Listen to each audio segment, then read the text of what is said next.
When Arbenz became president of Guatemala, the country was very much under the thumbs of United Fruit Company, the big international corporations. And Arbenz ran on this ticket that says, we want to get the land back to the people. And once he took power, he was implementing policies that would do exactly that, give land rights back to the people.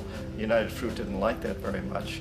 And so they hired a public relations firm, launched a huge campaign in the United States to convince the United States people, the citizens of the United States, and the press of the United States, and the Congress of the United States, that Arbenz was a Soviet puppet, and that if we allowed him to stay in power, the Soviets would have a foothold in this hemisphere. And that at that point in time was a huge fear on everybody's mind, the Red Terror, the Communist terror.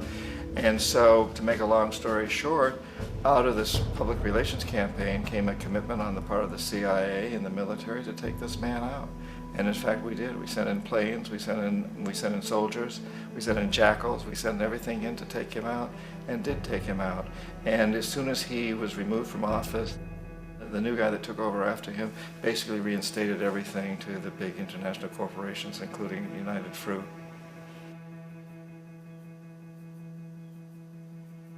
Ecuador for many, many years had been ruled by pro-US dictators, often relatively brutal. Then it was decided that they were going to have a truly democratic election. Jaime Roldos ran for office, and his main goal, he said, as president would be to make sure that Ecuador's resources were used to help the people.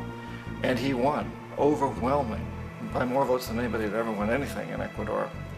And he began to implement these policies to make sure that the profits from oil went to help the people. Well, we didn't like that in the United States. I was sent down as one of several economic hitmen to change Roldos, to corrupt him, to bring him around, to let him know, okay, you can get very rich, you and your family, if you play our game, but if you continue to try to keep these policies you've promised, you're going to go. He wouldn't listen. He was assassinated. As soon as the plane crashed, the whole area was cordoned off. The only people allowed in were U.S. military from a nearby base and some of the Ecuadorian military. When an investigation was launched, two of the key witnesses died in car accidents before they had a chance to testify. A lot of very, very strange things that went on around the assassination of Jaime Roldos. I, like most people who've really looked at this case, have absolutely no doubt that it was an assassination. And of course, in my position as an economic hitman, I was always expecting something to happen to Jaime, whether it be a coup or assassination, I wasn't sure, but that he would be taken down because he was not being corrupted. He would not allow himself to be corrupted the way we wanted to corrupt him.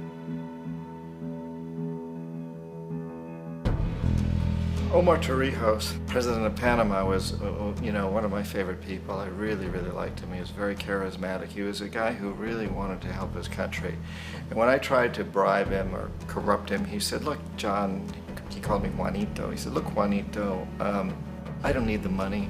What I really need is for my country to be treated fairly. I need for the United States to repay the debts that you owe my people for all the destruction you've done here. I need to be in a position where I can help other Latin American countries win their independence and be free of this terrible presence from the north that you people are exploiting us so badly. I need to have the Panama Canal back in the hands of the Panamanian people. That's what I want. And so, leave me alone. Don't try to bribe me. It was 1981, and in May, Jaime Roldos was assassinated. And Omar was very aware of this. Torrijos got his family together and he said, I'm probably next, but it's okay because I've done what I came here to do. I've renegotiated the canal. The canal will now be in our hands. He just finished negotiating the treaty with Jimmy Carter. In June of that same year, just a couple of months later, he also went down in an airplane crash, which there's no question was executed by CIA-sponsored jackals. Tremendous amount of evidence that one of Torrijos' security guards handed him at the last moment as he was getting on the plane a tape recorder, a small tape recorder that contained a bomb.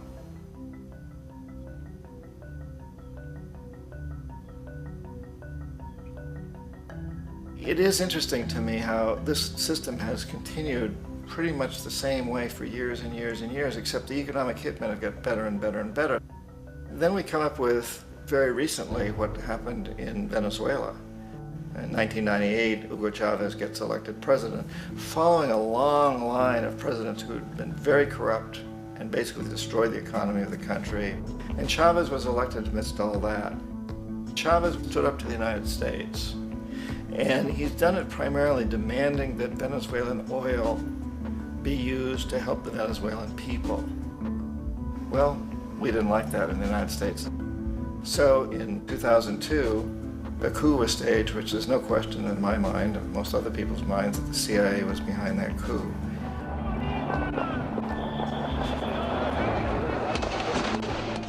The way that that coup was fomented was very reflective of what Kermit Roosevelt had done in Iran, of paying people to go out into the streets to riot, to protest, to say this Chavez is very unpopular. You know, if you can get a few thousand people to do that in television, can make it look like it's the whole country, and things start to mushroom.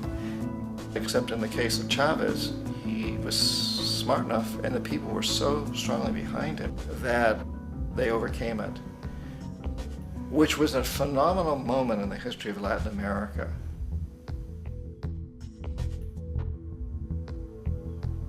Iraq actually is a perfect example of the way the whole system works. So we economic hitmen are the first line of defense. We go in and we try to corrupt governments and get them to accept these huge loans, which we then use as leverage to basically own them.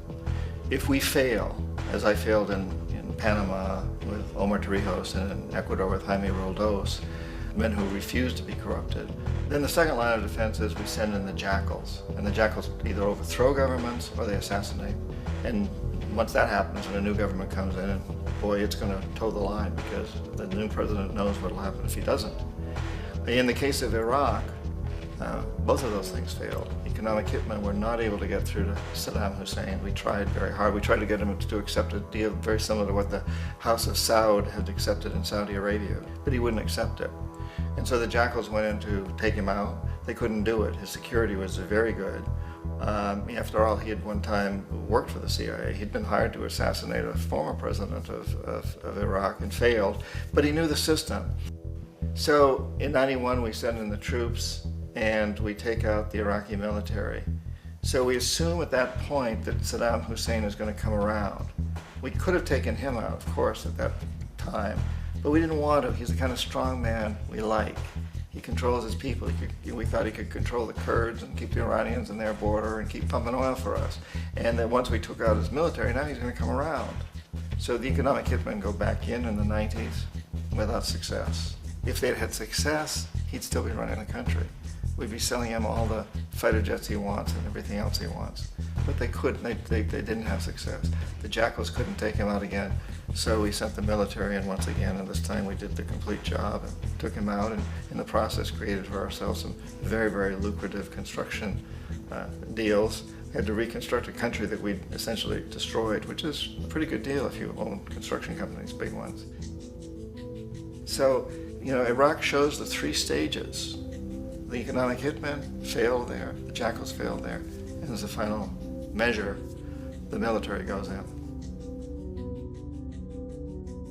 And in that way, we've really created an empire, but we've done it very, very subtly. It's clandestine. All the empires of the past were built on the military, and everybody knew they were building them. So the British knew they were building them, the French, the Germans, the Romans, the Greeks, and they were proud of it. And they always had some excuse, like spreading civilization, spreading some religion, something like that. But they knew they were doing it. We don't. The majority of the people in the United States have no idea that we're living off the benefits of a clandestine empire, that today there's more slavery in the world than ever before. And then you have to ask yourself, well, if it's an empire, then who's the emperor? Obviously, our presidents of the United States are not emperors. An emperor is someone who's not elected, doesn't serve a limited term, and doesn't report to anyone, essentially. So you can't classify our presidents that way. But we do have what I consider to be the equivalent of the emperor, and it's what I call the corporatocracy. The corporatocracy is this group of individuals, who run our biggest corporations, and they really act as the emperor of this empire. They control our media, either through direct ownership or advertising. They control most of our politicians because they finance their campaigns either through their corporations or through personal contributions that come out of the corporations. They're not elected, they don't serve a limited term, they don't report to anybody. And at the very top of the corporatocracy, you really can't tell whether a person's working for a private corporation or the government because they're always moving back and forth. So, you've got a guy who one moment is the president of a big construction company like Halliburton, and the next moment he's vice president of the United States, or the president who is in the oil business. And this is true whether you've got Democrats or Republicans in the office. You have them moving back and forth through the revolving door. And in a way, our government is invisible a lot of the time, and its policies are carried out by our corporations on one level or another. And then again, the policies of the government are basically forged by the corporatocracy and then presented to the government. They become government policy. So it's an incredibly cozy relationship.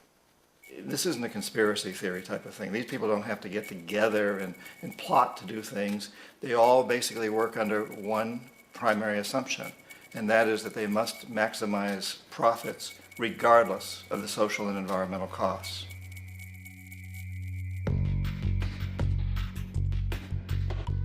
This process of manipulation by the corporatocracy through the use of debt, bribery, and political overthrow is called globalization. Just as the Federal Reserve keeps the American public in a position of indentured servitude through perpetual debt, inflation, and interest, the World Bank and IMF serve this role on a global scale. The basic scam is simple.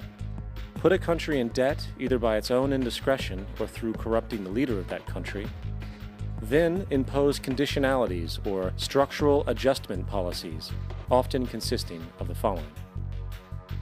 Currency devaluation.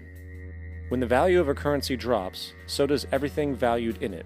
This makes indigenous resources available to predator countries at a fraction of their worth. Large funding cuts for social programs. These usually include education and healthcare, compromising the well-being and integrity of the society, leaving the public vulnerable to exploitation. Privatization of state-owned enterprises. This means that socially important systems can be purchased and regulated by foreign corporations for profit. For example, in 1999, the World Bank insisted that the Bolivian government sell the public water system of its third largest city to a subsidy of the U.S. corporation Bechtel. As soon as this occurred, water bills for the already impoverished local residents skyrocketed. It wasn't until after a full-blown revolt by the people that the Bechtel contract was nullified. Then there is trade liberalization, or the opening up of the economy through removing any restrictions on foreign trade. This allows for a number of abusive economic manifestations, such as transnational corporations bringing in their own mass-produced products, undercutting the indigenous production and ruining local economies. An example is Jamaica, which, after accepting loans and conditionalities from the World Bank, lost its largest cash crop markets due to competition with Western imports.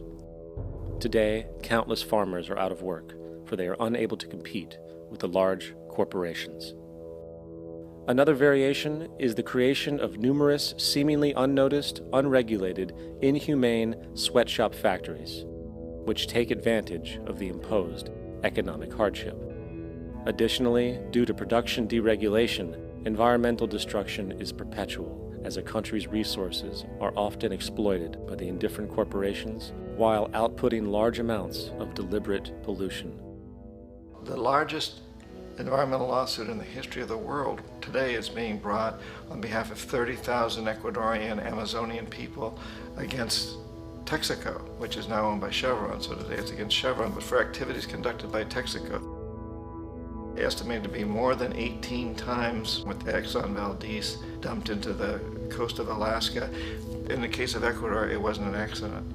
The oil companies did it intentionally. They knew they were doing it to save money out there rather than arranging for proper disposal.